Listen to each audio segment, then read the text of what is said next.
I dub thee a nerdy knight of the round, sworn defenders of all who oppress the nerd. Now, on to the round table. Listen to what they say, for their words will guide you.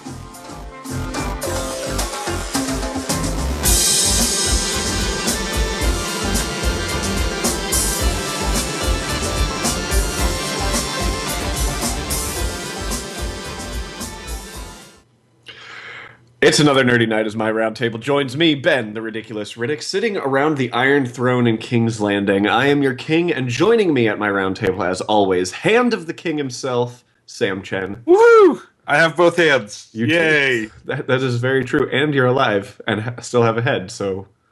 There's always a new hand of the king. Come on.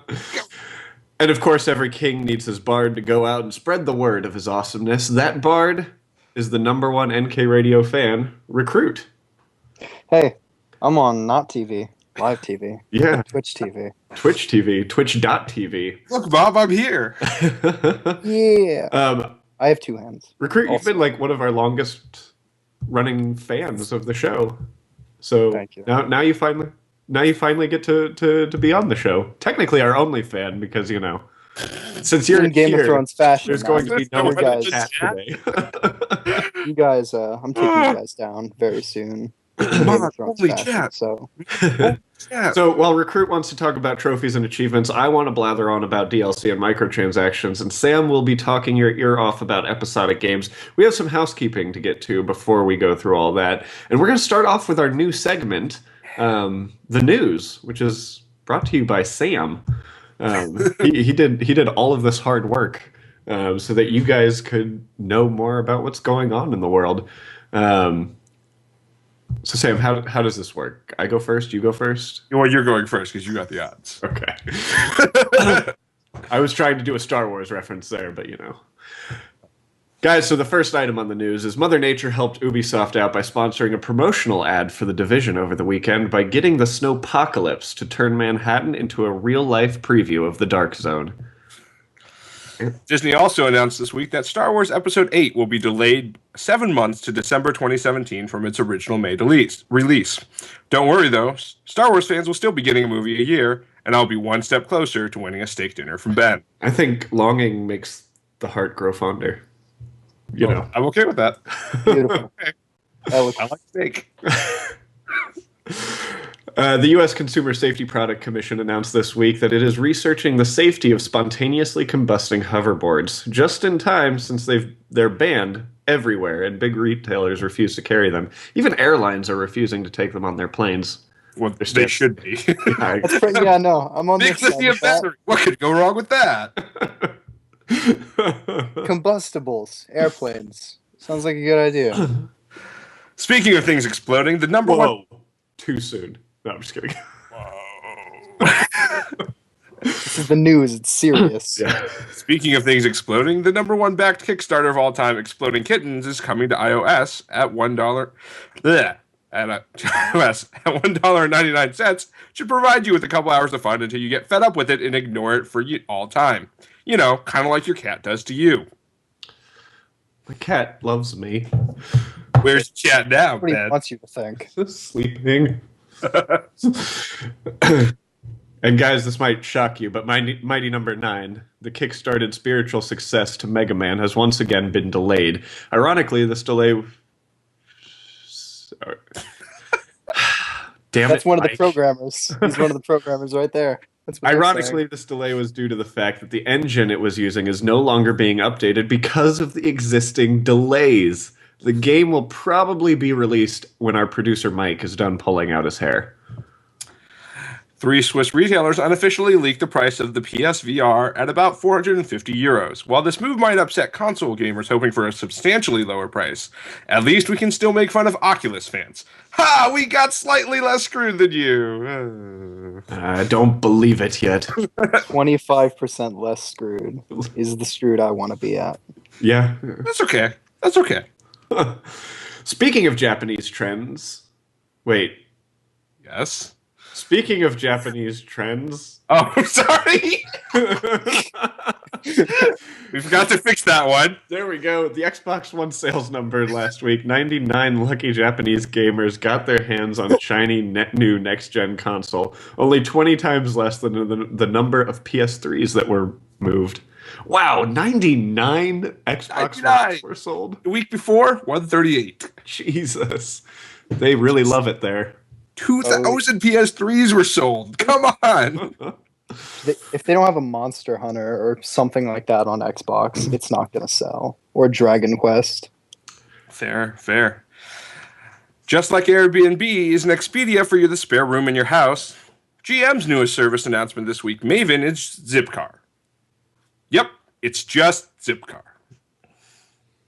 With the Super Bowl coming up in just under 2 weeks, YouTube is making a push for advertisers to put their commercials on its AdBlitz video platform, which lets you see them before the big game.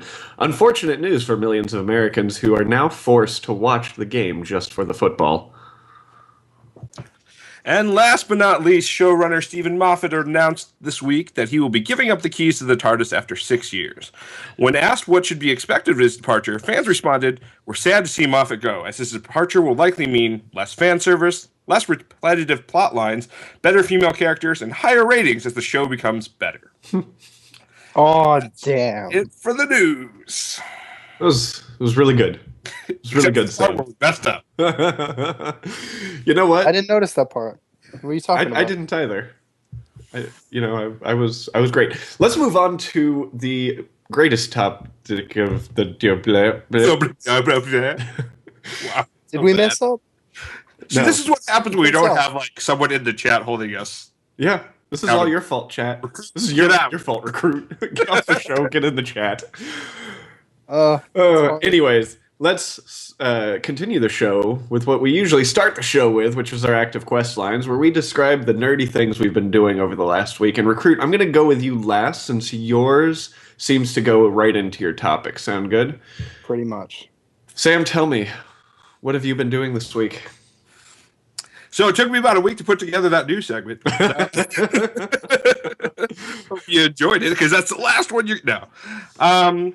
So I did spend part of the week writing the news. That was a fun endeavor for me. I think something Ben and I have talked about a lot, and I don't remember if it was one of my resolutions because I forgot all of my resolutions, but I definitely wanted to write more, and so I feel like this scratched that proverbial itch. That's good. And watching more Division beta videos, which just makes me really, really happy. Sam, writing more was not one of your resolutions, by the way. Okay, good. Guess what, guys? Division comes out this week. The beta does. Yes, just in beta. Oh, available to download on PS4 right now, apparently. Oh, yeah, because it's a 3-day, 4-day window or whatever. It is 28 gigs, I believe. Ooh, what? Grip some space. I will double check for that. the beta. For the beta. For the beta. That's probably because they're loading in a bunch of assets that you're not actually going to see, but they have to have them there in case people Street Fighter 5 it and just break into everything. We'll see. I need to do that beta code thing. All right, Ben, what have you been up to this week? All of my week has been kind of catching up on some nkrn.org stuff.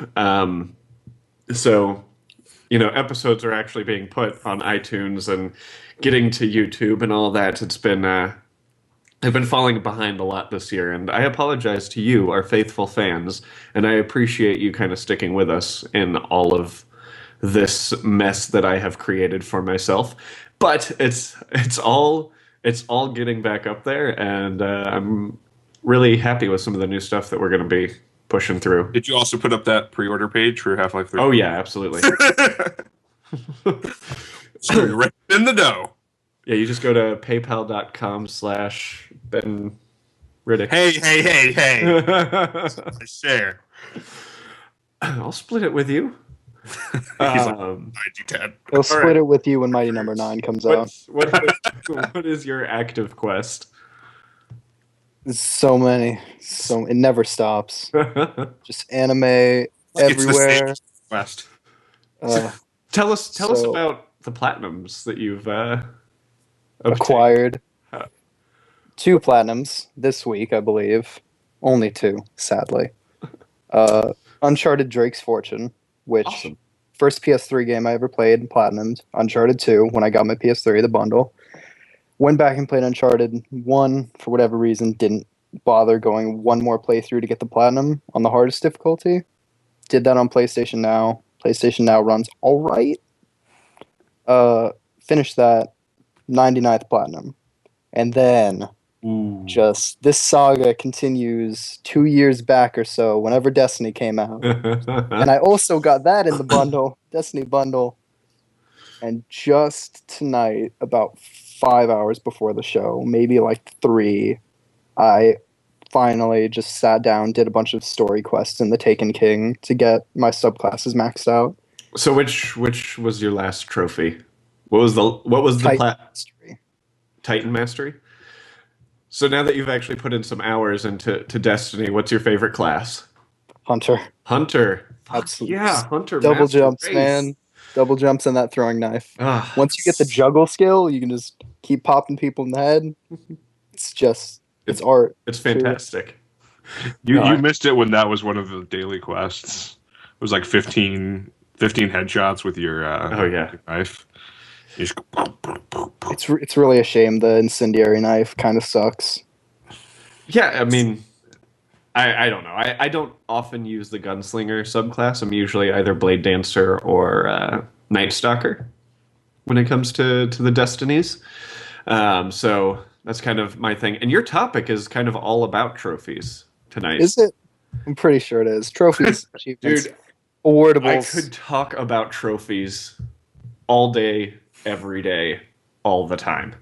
But instead, I'm the one that gets to talk about it. Like a true millennial, man. You want that participation trophy? You want to feel good about yourself. I do want to feel good about myself. So, Recruit, tell me, what is the... Why don't you talk about what you want to talk about, and we'll kind of spin off of that. Okay. I don't know exactly what direction you want me to go in this. I'm just going to go all out. So, trophies are awesome because they make you feel good about doing stuff in video games that otherwise would never matter, you might not even know about. Like Easter eggs. There are also some dumb ones like kill 15,000 of this specific enemy in Gauntlet. I love you, Gauntlet. Thanks for that. Oh, and then kill 15,000 enemies with each character class. So, yeah, that's fun. Yeah, so I mean, there are definitely some really well-written trophies, and then there are some really terribly written trophies. That is for sure. But I want to know. Let's start with this. What makes you love trophies so much? I've heard it the most eloquently put. It's adding multiplayer and leaderboards to single-player efforts and completion. So if I do something in a video game where the game itself has no interactivity with other people, it is a singular experience, say like a Telltale game, for example, which now it's less so because you compare your stats to other people and choices. Or like a single-player RPG, and you beat this super secret level 99 difficult boss, and no one else on your friend list has, and they don't even know it exists because it's a hidden trophy, you can lord that over them forever till they eventually do it. Yeah. No, I have to agree with you. Like, one of my favorite things about trophies is being able to, like, compare, like, look at friends that have also played that game and be like, haha, I did this and you didn't. Haha, I did that too and you didn't. And it's kind of like, it's one of those things that it's kind of like, they're definitely bragging rights. And even more so, it kind of feeds into the completionist in me.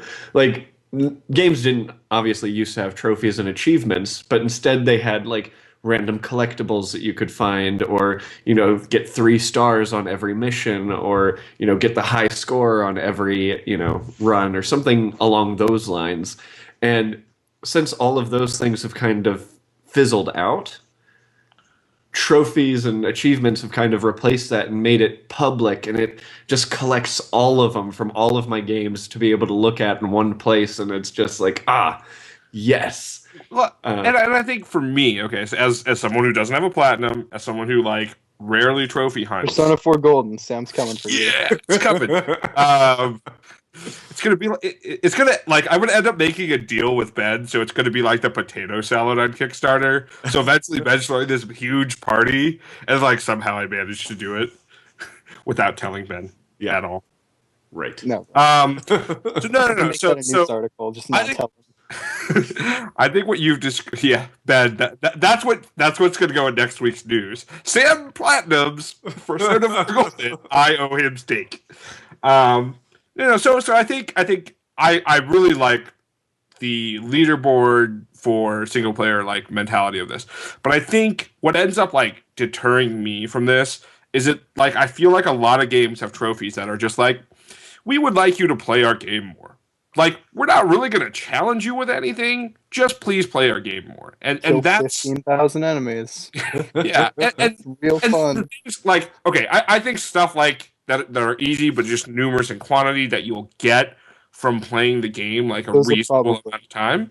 Like, those are good. Those are good basic trophies. But, like, the one that comes to mind most vigorously against is the Arkham Knight trophy for, like, getting all the Riddler trophies.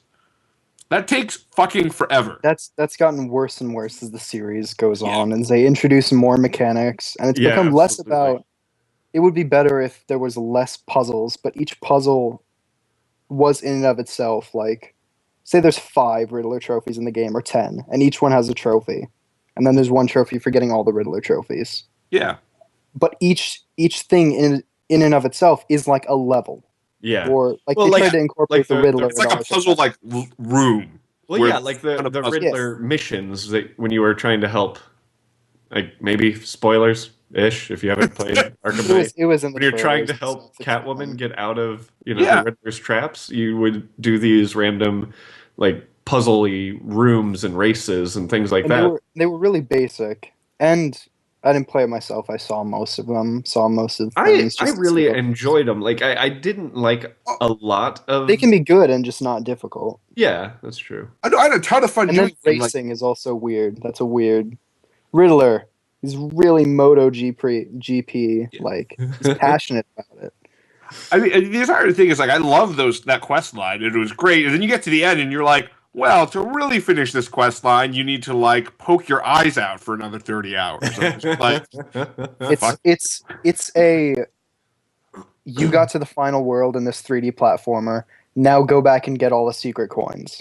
Yeah, exactly. So, I mean, for me, I guess it's kind of different because like I do enjoy those kinds of trophies because every once in a while I want to just be in the world of a video game and just run around it. Yeah. So like I did find myself very often just saying, oh, I've got a little bit of time to kill before this happens. I'm just going to turn on Arkham Knight and run around and pick up some Riddler trophies for a bit. The mindlessness of some grinding can exactly. It can be rejuvenating, refreshing. You're not everything has to be some sort of epic quest. Exactly. It can just be I'm going to go into this game. I'm just going to hack and slash for a bit. And unlike actual trophy hunting, I could stop hunting for Riddler trophies anytime that I want. I could stop whenever I want, dude. Just put it straight in my veins. It's okay. Stop. But, I mean, Sam, there are plenty of games out there that don't have a really heavy trophy list like that. I mean, I think for Destiny, with the exception of the goddamn Flawless Raider trophy, it has in and of itself good trophy that list. Bad. It's just having to rely on other people, and that's probably the worst kind of trophy. Yeah. I mean, one thing that I love getting, and I don't know if you do this, Recruit, but every once in a while when I play a game, or when I'm about to get a new game, I will look at the trophy list. Oh, yes. And if the trophy list does not look like something I could platinum or get a lot of trophies in, I will literally say, how badly do I really want to play this game? I'll play that on my Xbox. Yeah, exactly. Push that stuff over there. Just get out of here. Because it's like, I don't... Does Xbox not have the equivalent of a platinum? You can get 1,000 points. It's not a separate entity. Yeah. With trophies, the trophy list, there is one trophy. Technically, there are 51 trophies in most games, whereas there are 50 achievements that add up to a total of 1,000 gamer score on Xbox. Right. So essentially there is, but it's slightly different. And on the Xbox, it gives you a list of 100%ed games.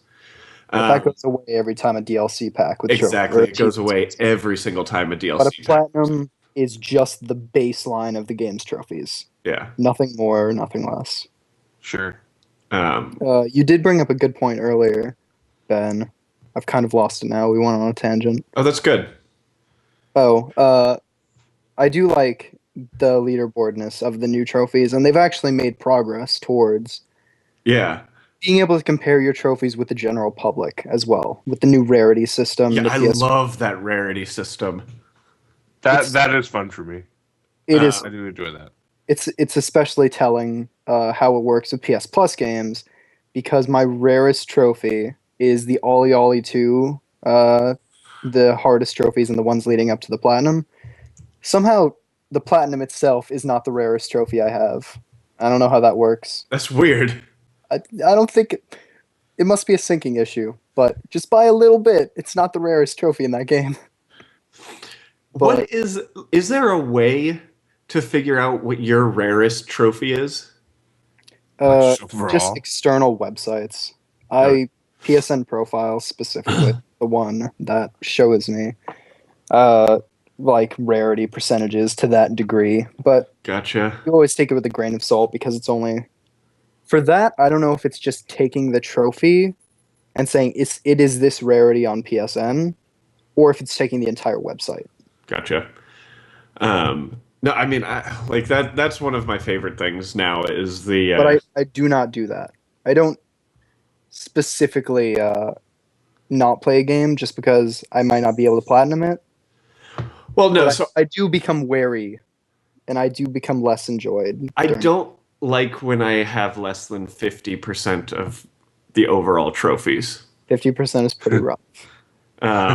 So like I'm looking at how many I don't even have at 50%. No, and I have plenty that aren't because I just like. But you'd rather not add more to the list. Exactly. You don't want to make. I keep looking at that list. And I'm like, God, a PS Now subscription would probably let me get rid of a lot of these under 50s. But you know, it's just some of the trophies that people put on there are ridiculous. And what I hate the most. And this is the biggest deterrent, and I know you agree with me on this, Recruit. I hate multiplayer trophies. Yes, going back to having to rely on other people. Well, it's not. Yeah, it's like also the idea that one day these trophies will be impossible to get when the servers go dead. And you know what? Especially if a game like goes dead, like say like an EA Sports game, they get rid of servers in like a year if they have multiplayer trophies. Yep. There was that one that had one for playing when like 1 million people were on at once, 10,000. Something. Oh, that's so lame. And people it never happened naturally. They had to get people. What was it? Ghost Recon Advanced Warfighter that one was for leaderboards. That was for being the top in the world of the leaderboards. Are you kidding me? No. That was when achievements were first coming. It wasn't a trophy, I don't think. I think that was before the trophy. I was going to say, like, that is the worst. It was when achievements were still in their growing pains. Yeah, so I had Xbox at the time, and I remember that was an achievement. Yeah. And it's like... Because technically, I think the logic comes from the word itself. Achievement. Yeah, I guess. Killing 50 enemies in the campaign or something, that's just a random example. Isn't necessarily an achievement. And like Sam said, you might get some just from playing a game naturally. Yeah, the platinum that I know I would get... I know I would have is the Tomb Raider platinum. Because I have all of the single player trophies. And I even had some of the hardest multiplayer ones. But then when I went back to try to like grind out to level 50, I literally start searching for a game and don't find anything. There is a way to grind solo, and it is not that painful. Oh, really? There is a way. There is a way. There is a way. There is a Ray. The Force Awakens. There's a Metal Gear Ray as well. Oh, okay. It's just there. You went to Star Wars, I went to Metal Gear. Yeah. This is telling. Sam, how do you feel about multiplayer trophies? I mean, you don't care as much about trophies. So I think the way to sum it up is like I some of them are okay, and some of them I didn't like. I really don't like, especially if like there's not. I'm not a big PvP person, so especially when you throw that in there, like then it really just feels grindy to me, and then like at some point I give up. But I mean, what I enjoyed was like when I was playing like Gears of War, and there was always an achievement for doing co-op, like finishing the co-op stuff missions, and like that was kind of nice. And you still got your like regular missions doing it, and so yeah. I mean, I didn't really like. I don't like the fact that there's reliance on someone else, but like some of them are, you know, the ones that are just encouraging you to play something. Yeah, co-op is something you can do later, even when servers are dead, though. Getting rewarded for playing with a friend and having a better time with a game than you probably would alone. It's better. It's better than playing up against some random people who are probably also vying for the trophies, which means you're trying to just cut each other's throats. Or what some games do where the trophies are broken and they tell you to be the top in a game type, and you've been the top in the game type 9 times, and you still don't have the trophy, and it's literally the only trophy you need to have the platinum in this game, and it's just so frustrating and makes you want to snap someone's neck. Yeah. Does Destiny have that? Because I've never had that issue. No, I'm talking specifically about Battlefront. Star Wars Battlefront. God. I got that trophy first time, and I've done that so many times, and I don't know if I just got lucky or if it's a server load thing where I have no idea why. You know what sucks is like the one workaround is you have the most kills when time runs out, rather than when the score is reached. Like I don't know which one I did. I wish I would know. Time was running out. There were 20 seconds left in the game. I looked. I had the most kills with 21 kills, and the person right behind me had 18 kills, and I'm like, I'm good.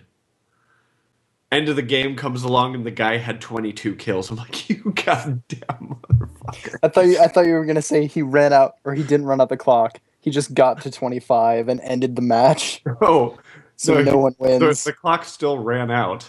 Oh, that sucks. So I would have kept going, just for a bit. I would just kill that guy specifically to make sure he. No, he was on my team. Oh damn! Yeah, that's the worst. So I did mention that when we played was the Walker Assault specifically requires your team to suck, but not completely suck. So when your team is really good and kills the walkers before you get to tie them up with the cables. You're screwed. Yep. When and your team sucks so much that there are 20 TIE fighters in the sky, and you can't get your cable in there before they all shoot you down, it also sucks. Yeah, I mean, there's some trophies need to be worked on a little harder, I think, sometimes. But I think there needs to be. I will always companies need go to see after that them. we care about them to this degree, and there's a very impassioned community. Yeah. Hundreds of thousands of people probably. So. Just get shit on sometimes. I want to close out the topic by asking Sam a question. Sure. What would make you more of a trophy whore? So I thought about this. Part of it. Okay. So the first thing is, and I think you guys kind of touched on it a little bit, but like at this point, I almost don't even like know if I want a platinum. Like, I feel like having one platinum is just sad. Having no platinums is sad. Sam. No. Having no, I get what he's saying. With no platinums, I'm just not putting in the effort. Yeah, he doesn't care. Yeah. With one platinum, he cared once. One platinum is like I cared a little bit, and then like I failed. Continue.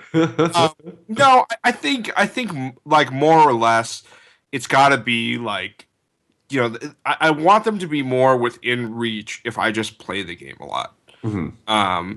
And it might be difficult things, but you know, like for example, like I think Destiny is the perfect example of this, right? I've played this game for a long time, and the only real grindy trophy I got was Ghosts. I think like the Flawless Raider is definitely hard to get, but like, and it's something you have to work to getting it. It really is kind of an achievement to get it. Yeah. I actually don't believe that anymore because I took a group, half of them had never run Crota before, and we got it. No. That's fair. But like, if you were was with me dying Atheon twice to that, really no. Yeah. People who got that with Atheon, props to them. Yeah, Atheon without an expansion too. Like that would have been freaking ridiculous. The intended difficulty level. Yeah. Well, I guess it wasn't ridiculous at the beginning when you could just trip him off. But well, I mean, there are still glitchy things that happened before Atheon. Yeah. No. I know, but I'm saying like the risk was never at the boss fight when you could just push him off with some solar grenades, right? Right. But no, I think that's definitely part of it because like I've played through this game a lot. I'm at 86%. The only reason I'm not a little bit higher is because I just don't play salvage. I really don't have the 20 salvage point capture. Everyone I've encountered so far has just the salvage trophy. They don't care about that. Remember, like even people who do play Destiny don't care about salvage. Salvage was not like there was less in rotation in the PvP than now. And so now it's kind of like, all right, well, I'm really only ever going to get it for the platinum. So if I get flawless right, I'll just go get salvage. Yeah. me and Mr. Producer Mike have some knowledge about salvage. God, we will not share on the air. Yeah, but no. Secrets. I think if they were a little less grindy and more like achievement oriented, like I've actually done something complex versus like I found an area like Infamous has one where it's like fall 150 whatever or 200 feet or something stupid like that. And like I think every Infamous has had that now. Like that's cool if like getting to that point is really difficult and I'm like fighting a boss battle all the way up. It's not cool when it's literally I just have to find this one point on the map. Yeah. I'm just gonna Google it. That's not that bad though. Like that's something you can visually deduct. Like that building is the biggest. Yeah, absolutely. I kind of agree with that. I fall. Yeah, there are way worse examples, but that is a good point to bring up. I do hate when difficult trophies are like a bronze, though. Like Infamous 1 had do all of the Infamous stunts, which some of them were really freaking hard, and it was you couldn't get them if you progressed too far. Yeah, exactly. That was the trophy I needed for my platinum too. I did that like a year after it came out. And okay, so this will be my second point. I don't think I found a game in the last 10 years that I've actively been like, I would like to replay this game again. And the fact that you have to do that for some trophies also bugs the shit out of me. Doesn't going back to the Arkham series, don't they all have a trophy specifically for just beating the game again a second time? Maybe. Arkham Knight does. I'm pretty sure City does, at least. I think it's just City that does. I don't think Asylum. I'm glad they didn't continue that trend because that's awful. You beat the game, you have all the other trophies. Now just beat it again for no reason. Yeah. I mean I'm the one I'm closest to like relatively earning is probably Second Son outside of Destiny. That one is such an easy platinum too. Second Son is But again, the most base third-person shooter one. No. Ever. Yeah. No, again. The entire point is it's making me play the game again. The entire game again. That's a different experience though. Yeah. No, it is, but it's we could argue this all night, but we do have two more topics to go into. All right, and I do want to make sure that we cover them as well. Especially one day we'll probably go back to trophies. Yeah, we could just do a whole hour episode on trophies. Probably. Get Chris back on for it also because he's very passionate against trophies. Good. No, we just need to have a giant Coke party in here, man. But I want to talk about my topic, and it's a topic that I've brought up on the show before, way back in the Ridiculous Rants days. But I thought it was time for a refresher because Sam wasn't on the show then, and neither was Recruit, and I want to hear what they think about this stuff. I can't imagine a time when I wasn't on the show. and whatever it was, Ben, you were wrong. That's all I have to say. Microtransactions and DLC. This is a huge growing trend in video games now, to the point where it seems like some games are getting stuff held out of them in order to make it DLC in the future. So I kind of wanted to get your opinion on DLC and well, let's start with just DLC, and then we'll move into microtransactions. Are you for DLC or against DLC? Sam, go.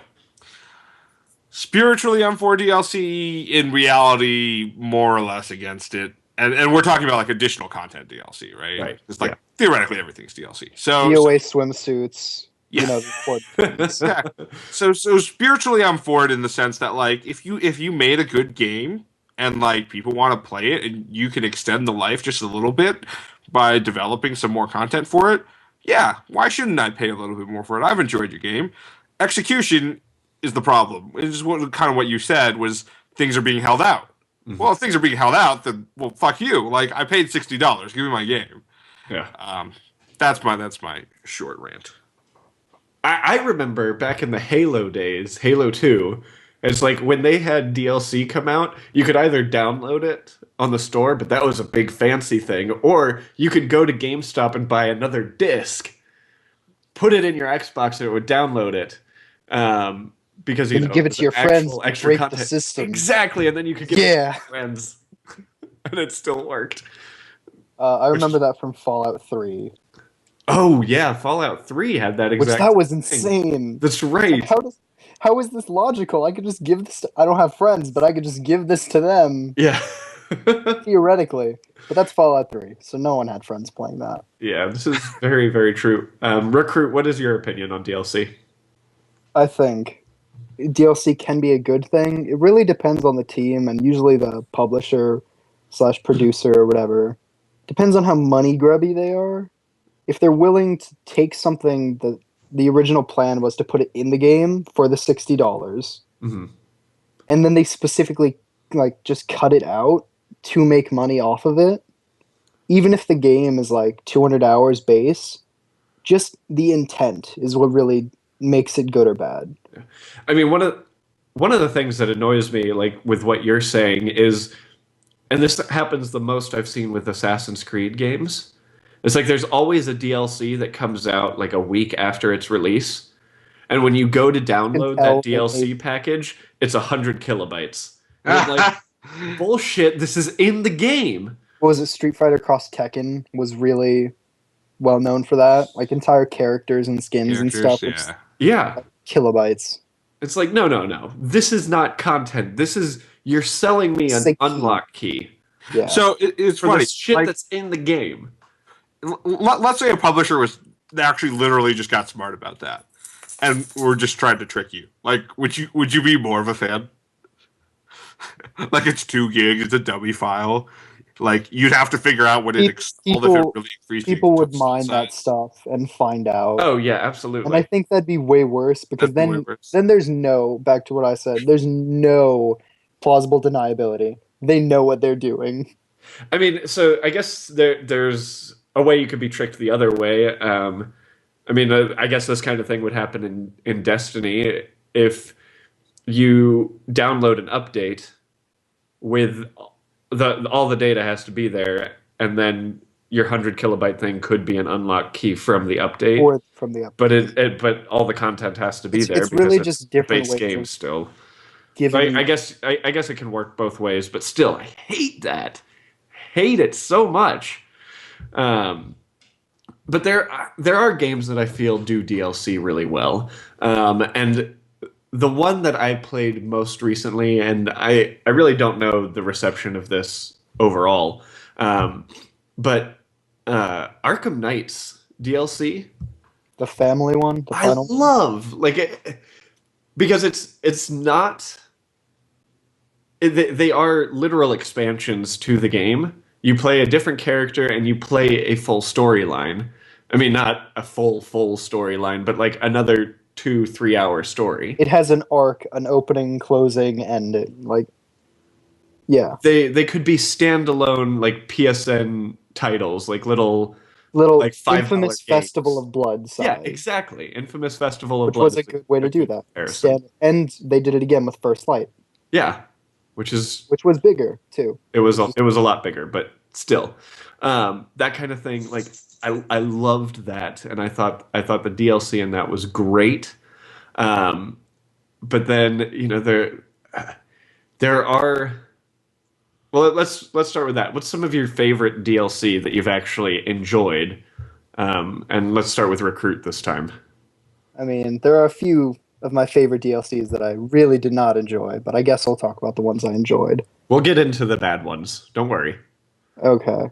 I can't really think of any. Like, I don't. It would probably have to be Fallout 3 again. Just the pit, the Mothership Zeta. Is it Mothership Zeta? Uh-huh. I loved Mothership Zeta. That one was like an entirely new. That one just.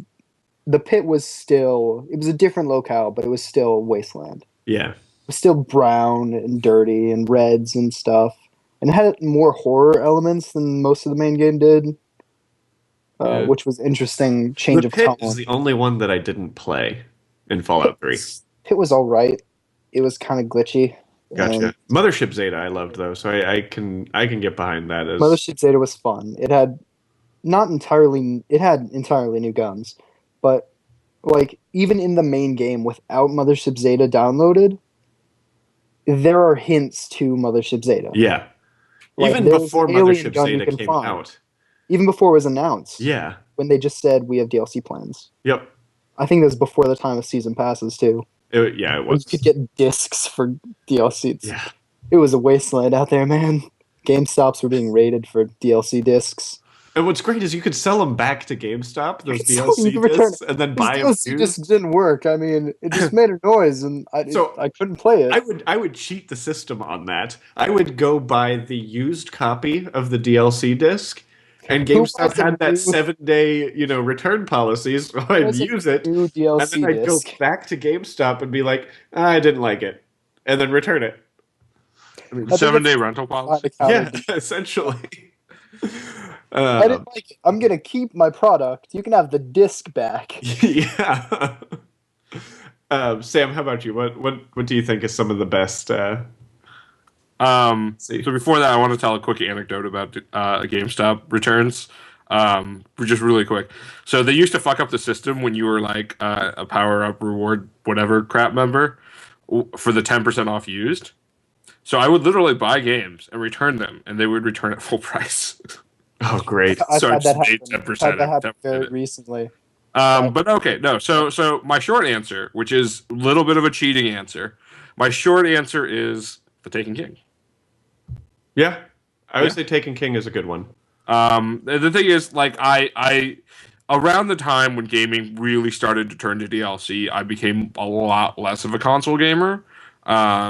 Some of it just had to do with money. Some of it had to do with like school and all this other stuff. So I really didn't buy a lot of these DLC whatever things. I mean, the best I did was more like microtransaction type things. So like song packs for Rock Band, Guitar Hero, stuff like that. Mm-hmm. For Idolmaster, yeah. Idolmaster. Yeah. Yeah. No. I think we should make a point though that with Sam's answer, which isn't a bad answer, like it's a good point. It's just not something I would think of. Like that in MMO tradition, as Bungie has been trying to go, that is an expansion. I think radically. So. It's still downloadable content, yes. Yeah, I mean, I consider expansions to be downloadable content. But it could have been released as a separate game, as a Destiny 1.5, and you would. It essentially was. They marketed it as a whole new game. Yeah, it's like, Destiny: The Taken King edition. Yeah, they could have called Destiny 2. It's probably the biggest DLC I can think of in terms of like expanding on the original game, which doesn't mean much in terms of Destiny, but it was still good. I don't like Destiny. I still don't like Destiny. I don't like Taken King that much, but I can see that they actually did improve some stuff, and Taken King is enjoyable enough. Yeah, and the enemies are all gooey, and it looks so pretty. It really does. I do agree. So like, I guess the thing that bothers me about DLC is specifically season passes, because you see a lot of games come out with a season pass, but have zero things like, oh, this is what we're going to bring to you with the season pass. It's just, yeah, I guess we'll make stuff for it. And I think there have been a few flops on that execution. Wasn't it Arkham Knight? Most of the season pass was just small things. Yeah, so the season pass was people were worried about the season pass because it started out with a bunch of skins and stuff like that, and there was no release schedule for anything. As things started getting released, they were giving more of a schedule for everything else. But I think the biggest culprit to this is Star Wars Battlefront. Yeah. They have a $50 expansion. What? For a $50 really good 10 out of 10 game. With non-glitch trophies. With non-glitch trophies. That's what you get in the season pass. $50 for that one trophy. You get the unlock key. Seriously, I would spend that $50 right now if it meant that I would get that last trophy. No, but we still have no idea when the first DLC content's gonna And the first new map that came out was free, and it was a pre-order bonus. And the next DLC map that's coming out is free. There's another map coming out. Is the leak to Luke and Leia, like costume skins, part of the season pass? No, that's part of an update, a normal update. It's free. It's free. It's really jarring, especially considering they came out to defend their season pass by saying we're going to be supporting the game with a bunch of free stuff too, which made every season pass owner go, "Fuck that! It's garbage. We paid $50." You know, is there no way to return a season pass? No. On the Sony store, especially, you can't be refunded on anything. Yeah, I bought PS Vita games that straight up don't work for like $40. I can do nothing. Yeah. Because if you go, like, if you dispute the charge through your bank... In the UK, though, due to UK laws, I just read. Yeah. Because you do it for the Division beta code.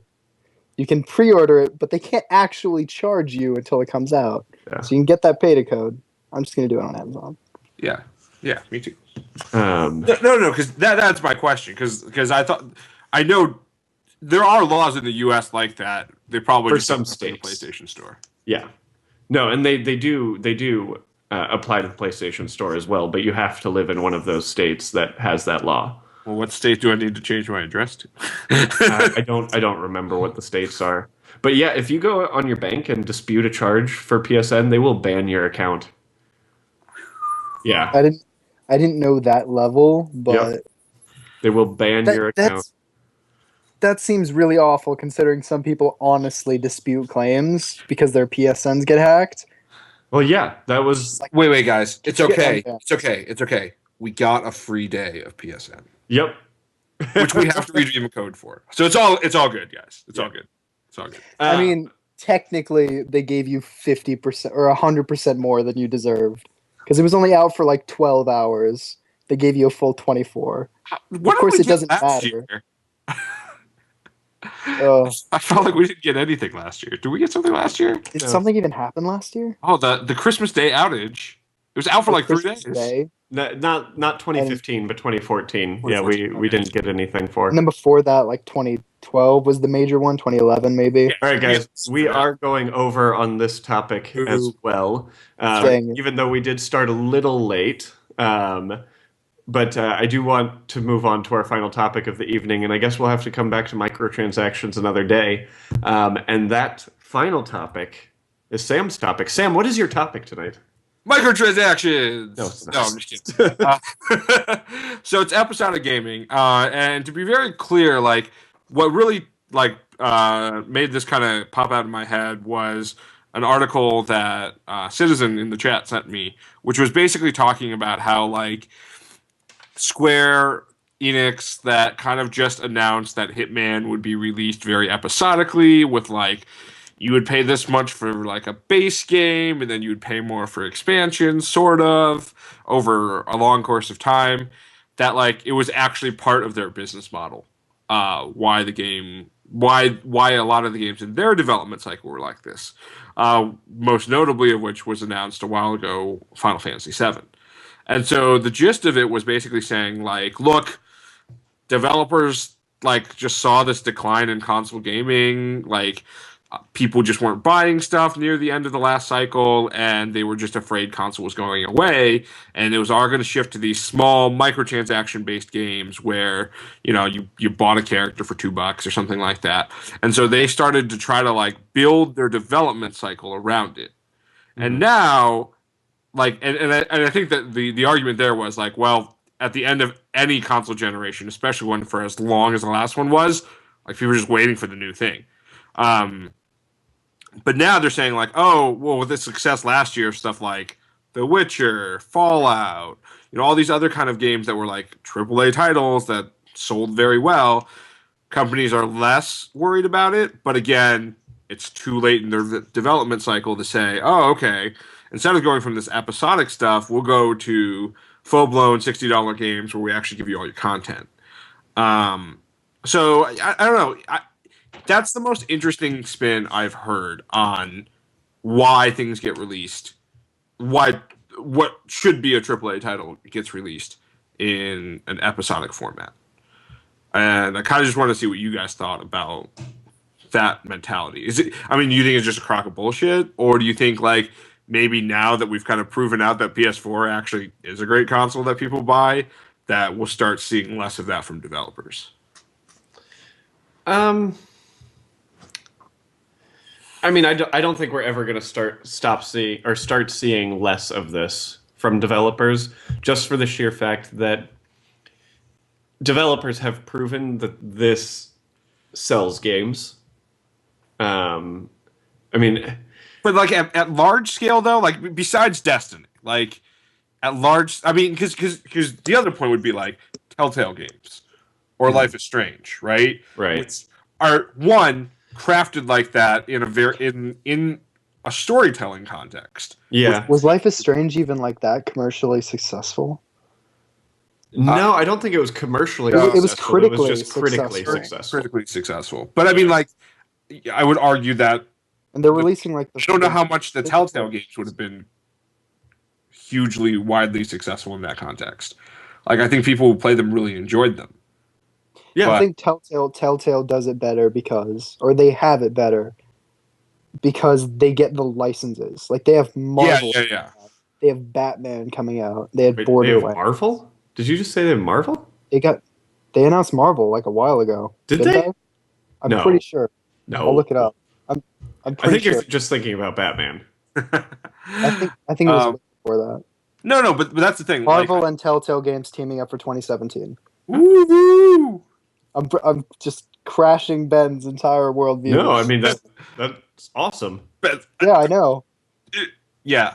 But then I remember thinking, there's two superhero things now for Telltale. It's weird. So to me, like that is a format that makes total sense to me. And oh, by the way, those games don't total up to $60. No, they do not. Like an entire season. The season passes even? Tales from the Borderlands? No, Tales from the Borderlands season pass was $20. Yeah, that's what I'm saying. And then Telltale does a really good job, probably the best of any developer I've seen, where they constantly put their stuff on sale. They made the first episode of all of their recent ones, excluding Wolf Among Us, completely free. You can download Game of Thrones, the first episode, free, play it like a demo. Yep. Yeah. You can get Tales from Borderlands, first episode, free. And that's a legit demo, basically. They're constantly going on sale for not like 10%, 20%, like 50%, 60%, 70%. And of course, like the first episode of every Telltale game ends in this spectacular cliffhanger. Like the storytelling that Telltale does, that was amazing. Is fantastic. Tales from Borderlands less so, just because the entire thing is kind of wacky and awesome. Tales from the Borderlands was easily one of my favorites, and one of the people watching commented via Twitter saying Tales from the Borderlands was his favorite episodic game as well, and I thought that was one of the most well done, even though there was I did not feel that there was a lot of recourse for my choices. Like Telltale has never been awesome at that. That's The Walking Dead ending, though, right? Like did really well, but I do agree. Yeah, I don't think it really did because you can play the entire game silent for 90% of the choices. You can be in ellipses. I love that whole being silent thing in Telltale games. Also, but it's just awkward. Because then you have characters just talking to you, and you just stand there as a brick wall, and then the story continues. There are a lot of things where that is a legitimate choice that you can. It's a legitimate choice. Yeah, like then you can do that's the entire game like it, and it affects barely anything. like if I were to give somebody just one piece of advice for any Telltale game, it would be don't forget you can be silent. You don't have to choose something. Being silent is a choice. Yeah, exactly. I think Until Dawn did a similar thing, which I think is better.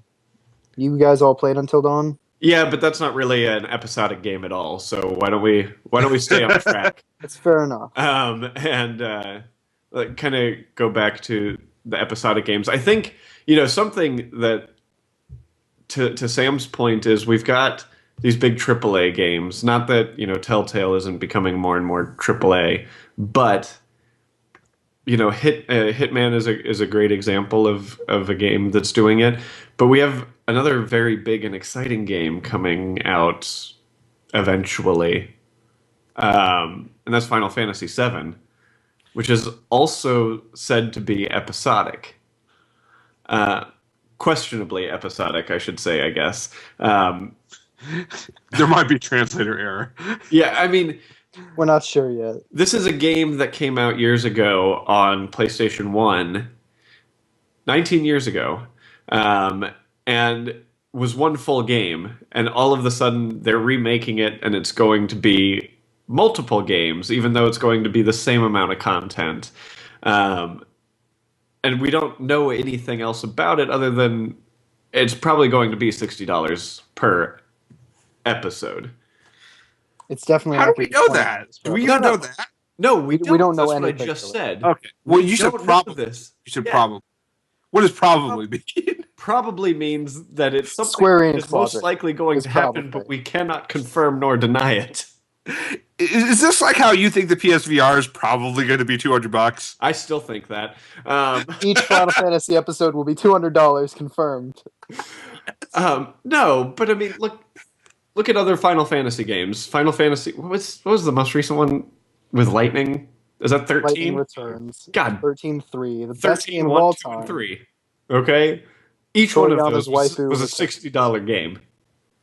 But see, I'd argue that was that wasn't one story chopped up into 3 different. Yeah, like a sequel. That's like the Toy Story 2 and 3.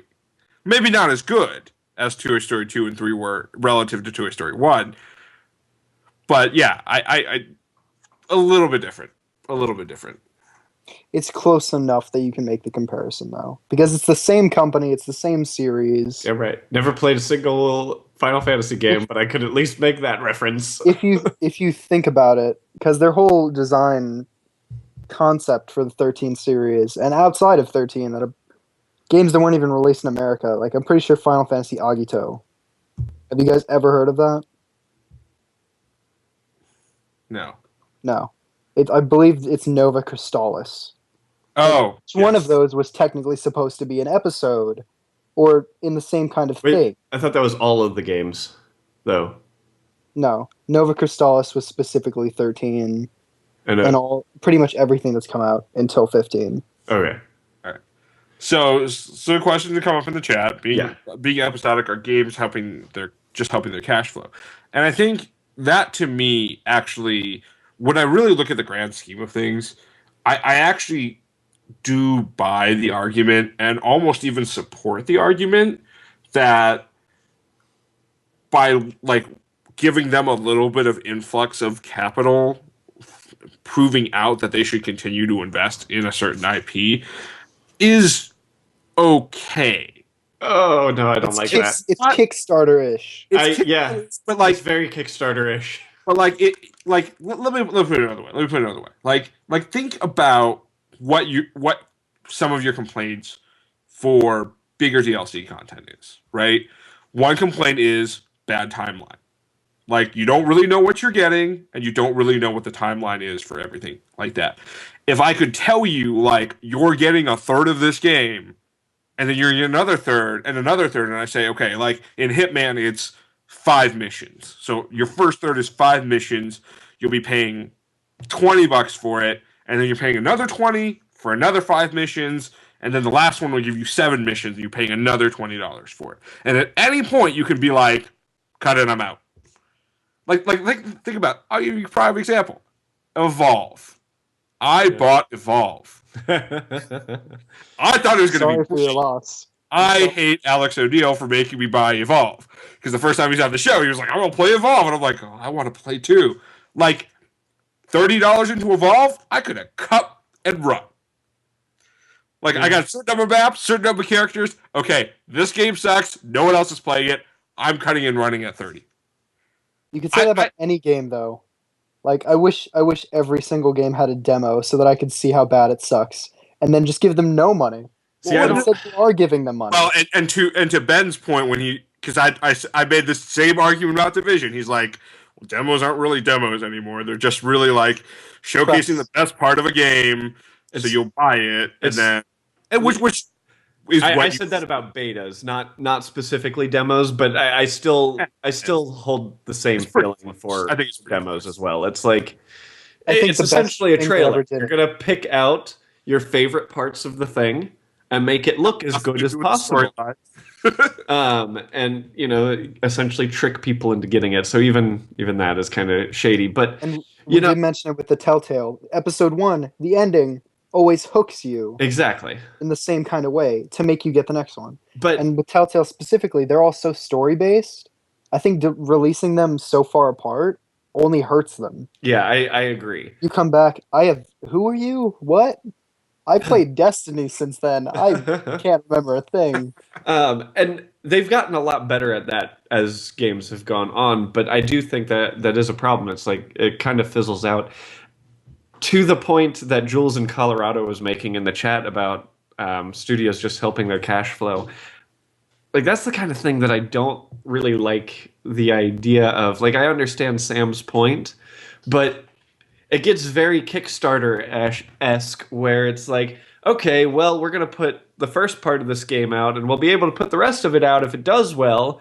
So, you people that really liked it, if you really liked it and we don't make enough money, sucks to be you. But see, and again, we haven't really finished a full cycle of any. I think of truly large, AAA episodic stuff. Have we even started them? Apart from Resident Evil Revelations 2 is the biggest one. Mm-hmm. Yeah. Yes. But we haven't really started any of the others yet either. Hitman's still on the horizon. We don't know too much about it. Final Fantasy VII. I've heard some things on a podcast. We've heard things. There's a hype train. I mean, so there are multiple trains in Final Fantasy VII. That would be my question. Like, because with Final Fantasy VII, it's the perfect argument for this, which is, if Square decides halfway through that they're not going to release the second half of the game because it didn't sell well enough, they could actually have a boycott that actually matters. They did release a Tomb Raider 2. A very long time after, because it did well enough, but it didn't do what their projections said. So they just waited that out until it met their projections. Then they released the next part. They'd probably do that with Final Fantasy VII. Yeah. If not, just release the whole thing just to brute force it. Yeah. I almost feel like every single one of our topics could have been our 1-hour show. We do have. There's so much that we could talk about with episodic games, and a lot of it is things that, especially for things like Hitman and Final Fantasy, we're going to have to wait to see how they play out. And I feel like this is a topic we could and should definitely revisit in the future. Before and after. Yeah. Because if Final Fantasy VII is successful, that could just kickstart an entire new generation. The floodgates will open. Like, that could change game development in a radical way for years to come. I'm gonna ask our producer to go into the show afterwards and bleep every time we say Kickstart. Yeah. Kickstart. Yeah, there's this Mountain Dew product I've heard about. It's called Mountain Dew Kickstart. That's great. Kickstart your morning with some Mountain Dew Kickstart, which you can now find on Kickstarter. Yes, support us on Kickstarter at PayPal/Ben. We'll give you the price to take the show away from Coke last time. So All right, guys, thank you so much for joining us. Remember, you can find us all over the internet. You can find Recruit over here on Twitter. He is at Selfish Pancakes. If you're in the chat, you can press the command guest, or I guess I can do that, and find his YouTube as well. You can always find Sam pretty much everywhere on the internet as DJ Fluffkins. No, really, everywhere on the internet, DJ Fluffkins. And you can follow me on Twitter at BRidiculous. That's BRIDDICKULOUS. And please, you may not think you see him on the show, but everything that you see on Twitch is done by our amazing and wonderful producer, Mike DeMarco. And you can follow him on Twitter at Mike V. That's MAIKV. Especially send him some love if you like what you see with the stuff on the thing. That's what you should do. And of course, you can follow everything Nerdy Nights related on Twitter at nerdy_nights and on our website, www.nkrn.org. Remember, Nerdy Nights Radio is live on Twitch every Monday evening at 7:30 Pacific time. And you can be a part of the show by participating in the chat, like Jules in Colorado and Citizen PM did, and all sorts of people like that. I normally would be there. Yeah, Recruit would normally be there, but Recruit's technically in the chat. This is true. So yeah, we are live 7:30 every Monday, and you can also find the show in split videos on YouTube at www.nkrn.org/YouTube. You can find the podcast on your favorite podcast subscription service on iTunes and things like that. Be sure to like, comment, subscribe, leave reviews. Let us know what you think, because that is the only way we can improve or get worse, because we might read your stuff and be like, no, let's piss off that person in particular. Thanks again, everyone. It has been an excellent night, and I officially dubbed the Nerdy Knights of the Round. Go out and defend the realm of the Nerdy Knights, and until next week, remember, it's dangerous to go alone.